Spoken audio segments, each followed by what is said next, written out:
मिलकर चलना, आपस में मित्रता करना, यही अपने देश में प्रकृति में है, परंपरा से।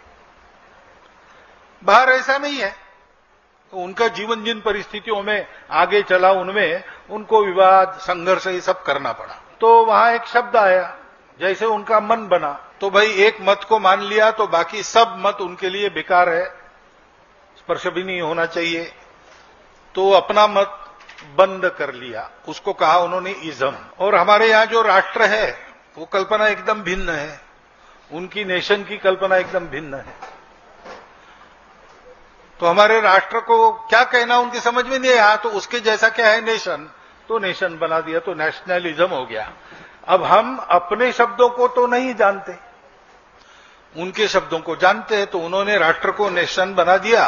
हम नेशन कहते हैं और नेशनलिज्म कहते हैं। भाई हमारे यहां राष्ट्र ये बात का विषय है ही नहीं। अपना राष्ट्र है, प्राचीन काल से है, चल रहा है। हम राष्ट्रीयता कहते हैं, नेशनलिटी कहते हैं, नेशनलिज्म नहीं है।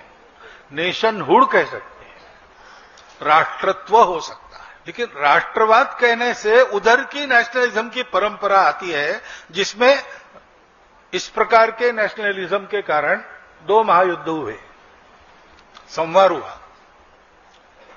राष्ट्र का अहंकार यही कारण बना, इसलिए वहां डरते भी है लोग नेशनलिज्म शब्द से।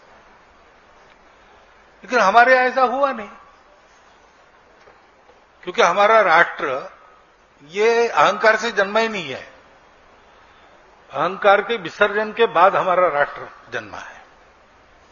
हमारे राष्ट्र की उत्पत्ति हुई जब ये बोधवाक्य एक सब में है, एक सब में है वाली प्रतीति जब हमारे लोगों को हुई, तो उन्होंने सोचा कि हम सब मिले हैं, जुड़े हैं, रिलेटेड है, हमको संघर्ष की आवश्यकता नहीं है, समन्वय करना है, प्रकृति के साथ भी समन्वय करके चलना है,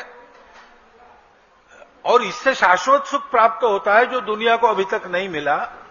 तो ये सुख का उपाय सारी दुनिया, क्योंकि वो भी अपनी ही है। अगर एक सब में है तो इसका मतलब ये सब कुछ मेरा ही है, घट घट में राम है। तो सबको ये बताना चाहिए और सारी दुनिया को शिक्षित करना ये इक्के दुक्के का काम नहीं है। तो उसके लिए एक पूरा उपकरण राष्ट्र के नाते बनाया, हमारे देश को, हमारे समाज को।